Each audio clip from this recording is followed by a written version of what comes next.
Here stood Avery Collins Hale, 35 years old, frozen at the center of the Westin Crown Center Grand Ballroom, while 250 guests lifted their glasses to celebrate the new chief executive officer.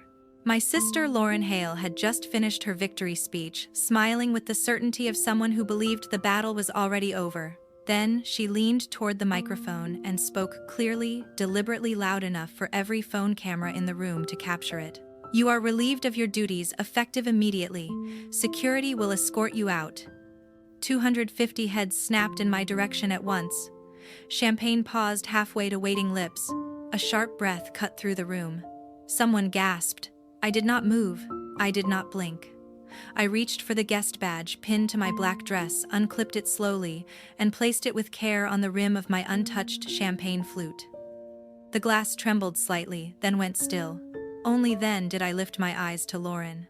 My voice was calm, steady, almost polite. "Tell our parents the board convenes in 3 hours." I turned on my heel and walked away, my steps echoing across the marble floor as camera flashes burst behind me like lightning at a scandal. When the ballroom doors closed, the sound was soft, but everything after that moment had already begun to collapse. I turned on my heel and crossed the marble floor, my steps sharp and controlled, camera flashes bursting behind me like a scandal unfolding in real time. The double doors closed with a muted thud. If you have ever been publicly humiliated by your own sister at her celebration, you know the hollow drop that hits your stomach. It is heat and nausea and disbelief all at once. If you carry a family story that still makes your blood boil, you understand exactly what that moment feels like. Ask yourself this. What is the worst thing a sibling has ever done to you in front of a crowd? What happened next would eclipse every story I had ever heard. When the doors shut behind me, the real countdown began. I slid into the driver's seat of my black SUV, the engine coming to life before the echoes from the ballroom had even faded. The distance to Summit Ridge was 28 miles. On a clear night, it took 32 minutes. More than enough time. I kept the radio off. The only sound was rubber against asphalt and the soft click of the turn signal as I merged onto the interstate. By the time I pulled into the garage, the house was dark. Only the motion light above the workbench flickered on. I did not bother going inside. I opened the laptop I had left charging there since 6 that morning. Face recognition unlocked the screen. I opened the folder labeled Continuity. Everything was already prepared. The encrypted email addressed to every board member and registered shareholder. The certified courier packets already labeled and approved. The digital signature time stamped at 6:03 that morning. All that remained was execution. One click sent the emails. One click confirmed the courier pickup scheduled in 14 minutes. Finished. People like to believe majority ownership happens overnight. It never does. It begins with a single half-page agreement when you are 19 years old and too stubborn to accept a salary like everyone else. Back in 2009, Hale Logistics Group was still a 20-person operation, running out of a drafty warehouse on the edge of Kansas City. My father offered me a director title and $180,000 a year. I declined without hesitation and told him I wanted equity instead. He laughed, slid 8% across the table, and told me I could own the dirt beneath the building if that made me happy. I never sold a single share. When the Midwest cold chain expansion broke ground years later, I took another 4% in place of a bonus. While others celebrated short-term wins, I kept choosing permanence. Then came the near disaster. My sister Lauren almost signed the company into a partnership that would have bled $42 million and buried us in lawsuits. I did not raise my voice. I did not confront her publicly. I went to the board and persuaded them to add a single clause buried deep in the bylaws. Section 14C. They called it paranoia. I called it insurance. A few years later, a refrigerated technology startup out of California we acquired offered me 12% in exchange for structuring the deal and absorbing the risk. I accepted without ceremony. When my parents later wanted liquidity to remodel their lake house, I bought their golden shares at full market value. No discounts, no favors. They believed they were helping me. They were not. Piece by piece, contract by contract, decision by decision. I kept stacking ownership until the ledger showed 71% under my name alone. No announcement was ever made. No plaque was hung on an office door. The truth lived quietly inside, state filings sealed and absolute. I closed the laptop, leaned back against the headrest, and finally released the breath I had been holding since my sister opened her mouth at that podium. Across the city, my younger brother Evan was live streaming from the ballroom, his phone angled to capture crystal chandeliers glittering behind him. I could picture the grin on his face without looking. His caption was already written: "A new era begins, family business. Next generation." The reactions poured in. He had no idea the era he was celebrating had exactly 3 hours left. In the VIP section, the first phone vibrated. Charles Whitman, the silver-haired attorney who had drafted every major contract for Hale Logistics Group since it was 3 men and a warehouse decades ago, felt the buzz against his chest as he lifted a forkful of grilled salmon. One glance at the screen drained the color from his face. He stood so abruptly that his chair scraped across the marble, the sound sharp enough to slice through the string quartet. Without a word of apology, he grabbed my father by the elbow with one hand and my mother by the wrist with the other, guiding them firmly through the nearest service door. The narrow backstage corridor smelled of overheated catering trays and fresh-cut flowers. Charles Whitman swiped a keycard he was never meant to have locked the door behind them, and placed his phone into my father's hands as if it were something volatile. My father took it with both hands, his thumbs turning pale at the edges. He read the first page, once blinked hard, then read it again. His eyes stopped on the only paragraph that mattered. Section 14, C. The Emergency Continuity Clause. Drafted and executed years earlier after my sister Lauren had nearly signed a West Coast distribution agreement that would have drained $42 million and buried the company under years of litigation. The board had laughed when it was introduced. They had called me paranoid. My father had signed the amendment while half watching a football game on the office television. He had never read beyond the title. Now he read every word. His lips moved, but no sound came out. When he reached the line, stating that any unilateral termination of an executive by a non-equity appointee immediately suspended all authority and transferred control back to the majority shareholder, the air left his body in a single, slow collapse. His shoulders sagged forward as if invisible strings had been cut. My mother leaned closer, her hand gripping his arm. When she saw my electronic signature at the bottom of the document, the tears began before she reached the end of the second sentence. There was no wailing, no spectacle, just silent, relentless streams carving dark tracks down her cheeks. She pressed a white linen napkin to her mouth to stifle the small fractured sounds escaping her chest. Charles kept his voice barely above a breath. "Rick, this is live. The timestamp is 6:03 this morning. Every board member and every registered shareholder has already received the same packet. We are inside the 3-hour window. There is no pause." My father looked up slowly, his eyes glassy, unfocused as the weight of it finally settled in. "She does not know yet." "Not yet," Charles confirmed. "She is still cutting the cake." Out in the ballroom, Lauren was laughing at something the host whispered to her, guiding a silver knife through 4 tiers of champagne-soaked vanilla as camera flashes cracked like lightning. She lifted a flawless slice, held it up to the crowd, and smiled with the confidence of someone who believed the night belonged to her. She looked like the queen of everything she was about to lose. My mother's voice broke through her tears. "Rick, bring her in here. We stop this before it goes any further." My father was already reaching for the door handle, his knuckles drained of color. As my mother pressed her crumpled napkin to her eyes one last time, the door burst open. Lauren entered the cramped backstage room first. My younger brother Evan followed immediately behind her, both of them still glowing from the applause and spotlights that had chased them off the main floor. The door slammed shut behind my father with enough force to rattle the framed supplier awards lining the wall. The smile my sister had worn all evening did not fade, it did not even tremble.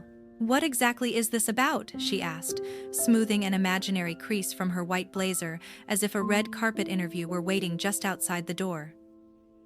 "Did Avery throw one of her dramatic episodes and come crying to you again?" Evan scoffed, his thumbs already flying across his phone screen. "Typical. She always needed attention when things did not go her way." My father said nothing.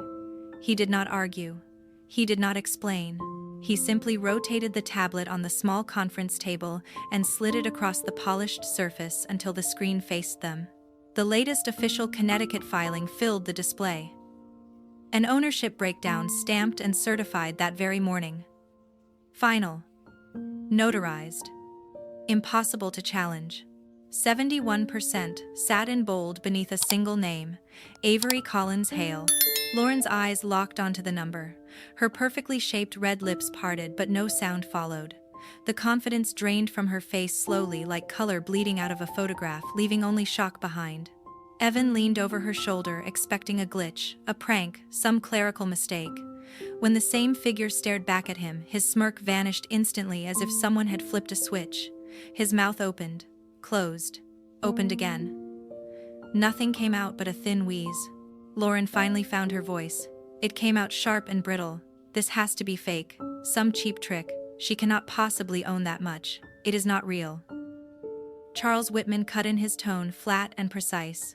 The same voice he used in depositions. State stamped at 8:47 this morning. You activated the exact clause she drafted the day you attempted to sign that West Coast deal that would have cost $42 million. Lauren's manicured fingers yanked her phone from the crystal clutch. Her thumb stabbed at my contact. Straight to voicemail. She tried again, harder this time. The same cold, automated greeting answered. She had been blocked since sunrise. The realization struck her like a slap. This is insane, she hissed, spinning toward my father so fast her blazer flared. You let her do this. You let her hide it from all of us. My father's face hardened into stone. His jaw locked. His eyes did not waver. I signed what was placed in front of me every quarter, the same way you did. Without reading past the first paragraph, Evan finally found his voice. It cracked thin and panicked, like a teenager backed into a corner.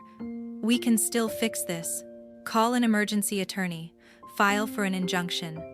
His words hung in the air, desperate and weightless, already too late. Anything. Charles Whitman shook his head once, slow and absolute. You have less than 3 hours before the mandatory meeting is called. After that, the vote is binding under majority control. No court in Connecticut moves faster than 71%. Lauren's breathing turned shallow and rapid. Her eyes darted from the tablet to my mother's tear-stained cheeks, then to my father's clenched fists. She searched every face in the room for an ally, a crack, a way out.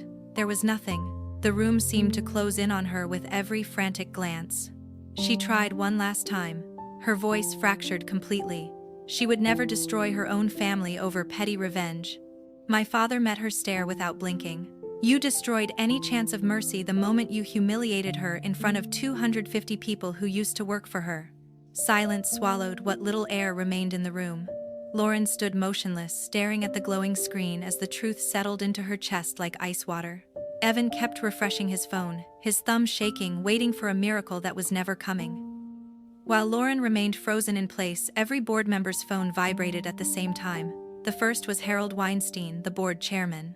His fork hovered halfway to his mouth when the screen lit up with an encrypted attachment and a subject line announcing an emergency shareholder meeting under Section 14C.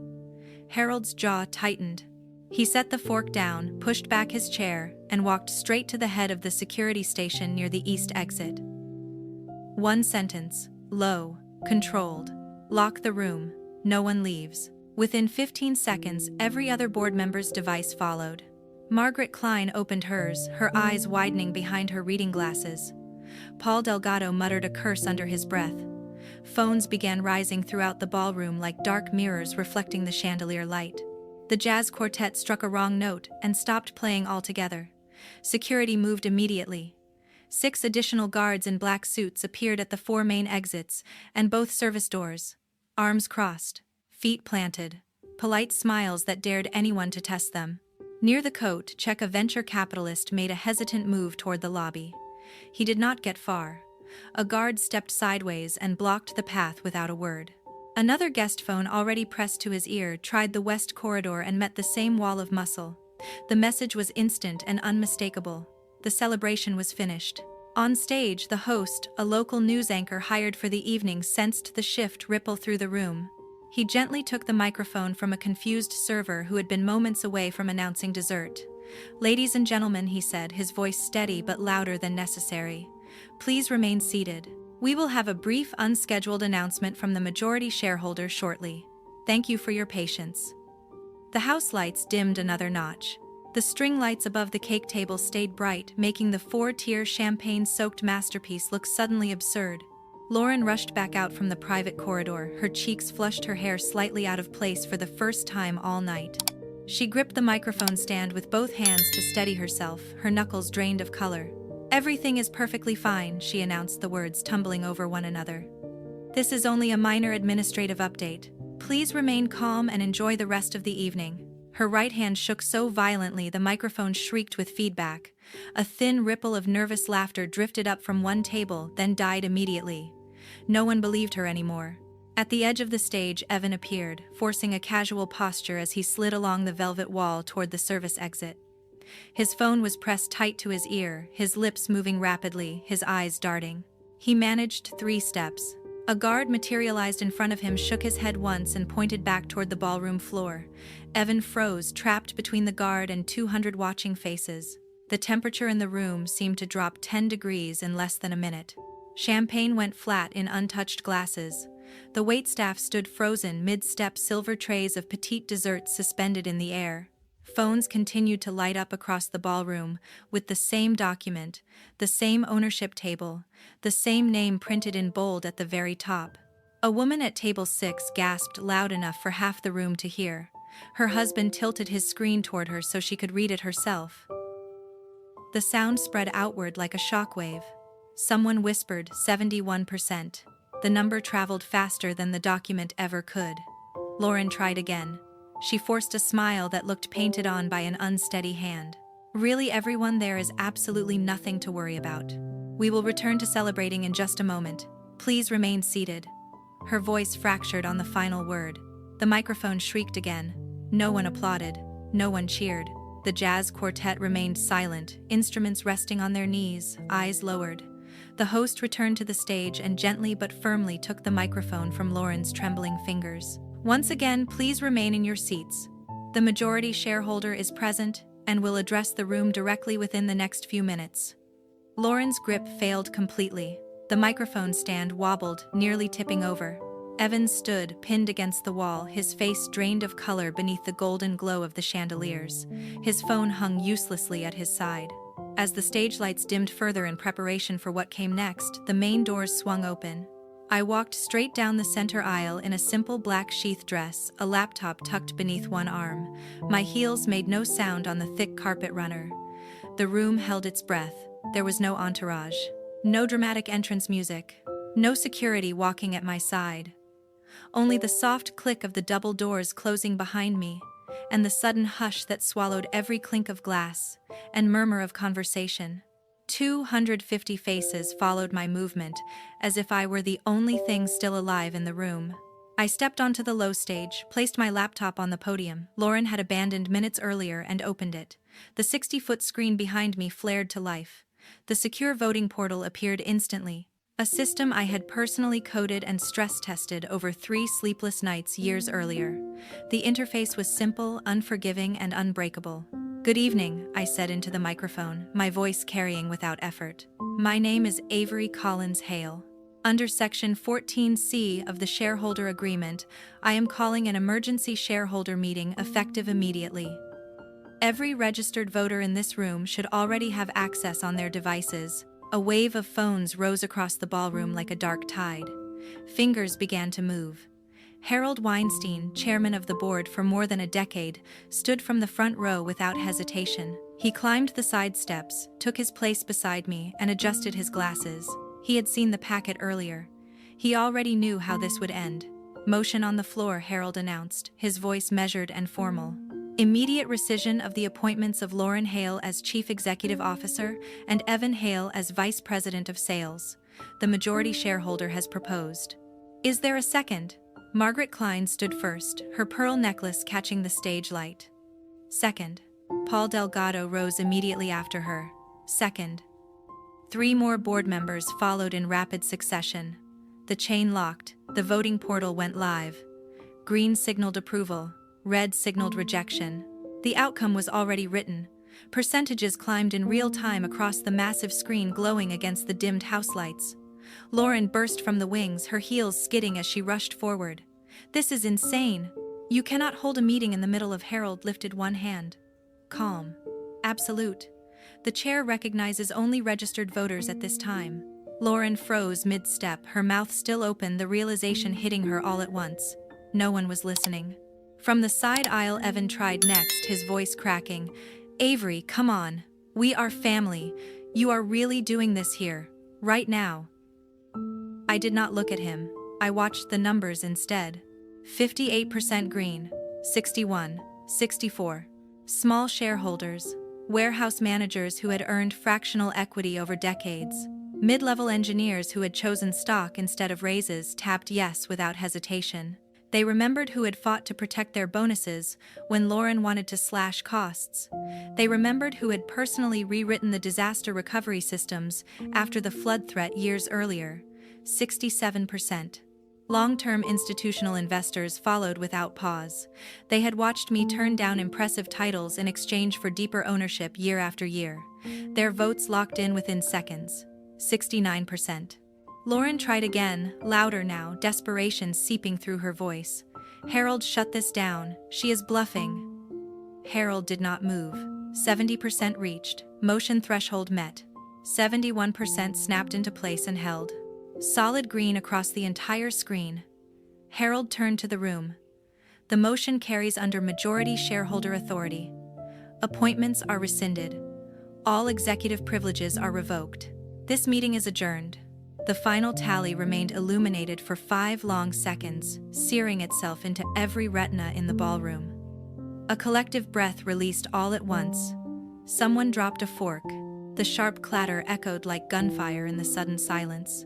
Lauren stared at the numbers as if sheer willpower might force them to change. Her lips moved but no sound followed. Evan's phone slipped from his fingers and struck the marble floor with a sharp crack that echoed beneath the chandeliers. I closed the laptop with a soft snap. When the final hands lowered and the result locked across the screen, Harold Weinstein's voice cut through the stunned silence with surgical precision. "The motion is adopted unanimously. Lauren Hale and Evan Hale are hereby relieved of all executive duties and titles effective immediately upon adjournment." The words settled heavily in the air. Final, unavoidable. Lauren lunged forward from the edge of the stage, her heels scraping against polished wood. "You cannot do this. This is my company. Our family legacy." I did not raise my voice.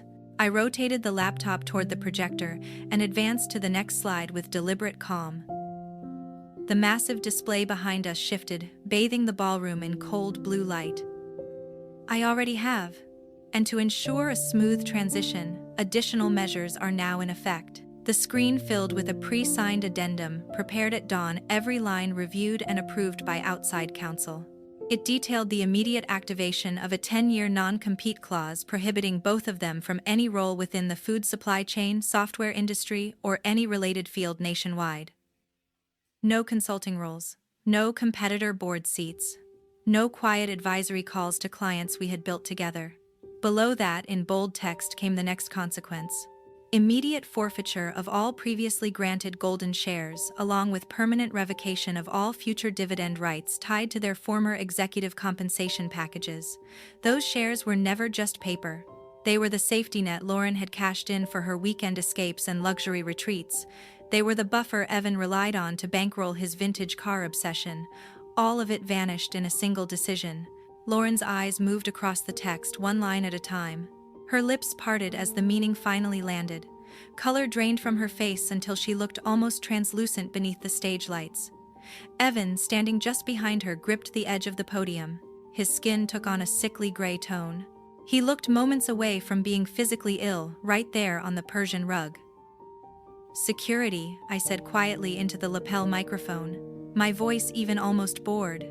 4 guards emerged from the wings at once, moving with the calm precision of men trained for exactly this kind of corporate theater. 2 positioned themselves beside Lauren, taking her gently but firmly by the elbows like escorts at a formal event that had gone catastrophically wrong. The other 2 mirrored the motion with Evan. One hand light on his shoulder, the other steady at his back. My sister twisted against their hold, her blazer riding up as her voice climbed in pitch. "Dad, Mom, do something. Tell them to stop." My father stood beside my mother near the front row, rooted in place. His hands were clasped so tightly the knuckles showed white against his silver wedding band. His eyes remained fixed on the carpet, tracing its intricate pattern as if it might reveal an answer he had missed for decades. My mother's face was streaked with smeared mascara and trembling lips, but she did not move. She did not speak. She did not reach for her phone. Their combined 8% stake, once a comfortable cushion for retirement plans and weekend escapes, meant nothing in this room now.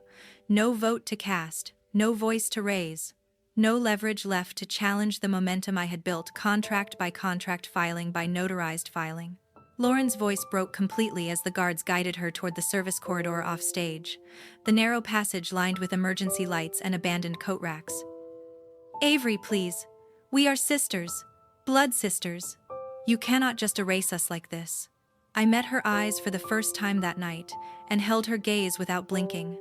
"Blood does not override contracts. And tonight you signed the one that ends this chapter."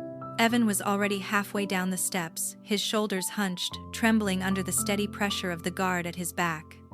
He did not resist the way Lauren had. He did not argue.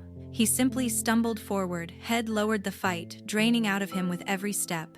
The corridor doors closed behind them with the same soft, echoing thud they had made when I walked out 3 hours earlier. Only this time there was no return. The room remained frozen for 5 long seconds. The kind of silence where you can hear your own heartbeat beneath the steady hum of the air conditioning. A single cough from the back row shattered it. Then Harold Weinstein cleared his throat into the microphone, his voice steady, practiced, unchanged. "This emergency meeting is now adjourned. Thank you all for your attention and cooperation this evening. Dessert service will resume shortly." I closed the laptop with a quiet snap. The screen went dark. The projector powered down with a low hum. I gathered my things and stepped off the stage, passing the velvet ropes and the faces of partners who had once shaken Lauren's hand as if she owned the future. Now they nodded to me instead. Subtle shifts in loyalty written in lowered eyes and murmured congratulations. My mother finally moved, taking a single step toward the service corridor. My father's hand closed around her arm and stopped her. They remained there together, silent observers to the end of an era they had started but never truly controlled. Outside the Kansas City night air felt cool against my skin as I slid into the waiting car. The driver asked no questions. He pulled away from the hotel curb headlights, cutting through the light drizzle that had begun sometime during the vote. 4 months later, everything looked different. The new nameplate on my office door was simple brushed steel. Avery Collins Hale, Chairwoman and Chief Executive Officer. There was no announcement, no company-wide email. The next morning the building opened like any other day, except every decision now passed through my desk. First quarter results came in 28% above forecast. The restructuring I had planned for years rolled out without resistance. The warehouse automation contracts Lauren had stalled for 18 months were finalized in 9 days. Clients who had been undecided called back on their own. Stability sells. Lauren listed the Lake Lotana house 3 weeks after the gala. The 6-bedroom lakefront property with its infinity pool and private dock sat on the market for 47 days before a cash buyer from Dallas claimed it without negotiation. She needed every dollar. The accelerated inheritance tax bill hit the moment her golden shares were clawed back. The tax authorities do not wait for family drama to resolve itself. Evans sent out 211 resumes over 11 months. Every interview followed the same pattern. Polite smiles, professional nods, then silence. The non-compete agreement was airtight and part of the public record. No company in food supply software would touch him. He eventually accepted a part-time sales position at a car dealership in Blue Springs, wearing the same worn blazer he had on the night everything collapsed. My father listed the Leawood house in October. My mother refused to remain in Kansas City once the gala photographs flooded the local society pages. They closed on a 2-bedroom condominium in Naples overlooking the Gulf. The moving trucks arrived on a Tuesday. I learned the same way everyone else did. The listing went live. There was no farewell dinner, no phone call, only a forwarded change of address notice from the Postal Service. The first message from Lauren arrived 2 weeks after the vote. 1 line, an apology she erased before sending. The second came a month later. Longer, explanatory, desperate. Deleted as well. Evan tried next. A voicemail just over 3 minutes long. His voice cracked as he asked for a reference. I discarded it without listening again. My mother mailed a handwritten birthday card in November asking if we could talk. It went into the shredder unopened. I never responded. Not once. Power is not inherited. It is not handed out at galas alongside champagne and applause. It is built share by share, contract by contract. Over 16 years of choosing ownership instead of approval. I never wanted the stage. I wanted the foundation. And foundations do not apologize when the house finally collapses. Some families fracture quietly. Ours fell apart in front of 250 witnesses beneath crystal chandeliers while security guarded the exits. That night taught me the only lesson that matters. Blood may share a last name, it does not share a vote. And votes are the only thing that ever counted.